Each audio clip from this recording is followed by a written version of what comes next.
నీవు నా పైన చూపిన అనురాగమే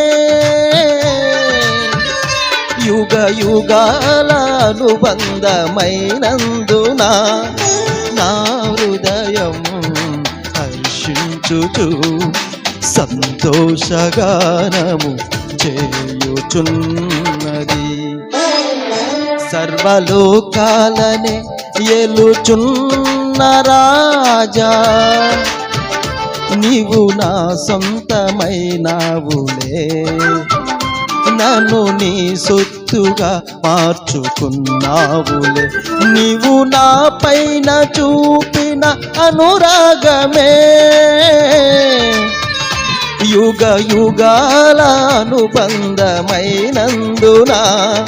నా హృదయం హర్షించుచు సంతోషగా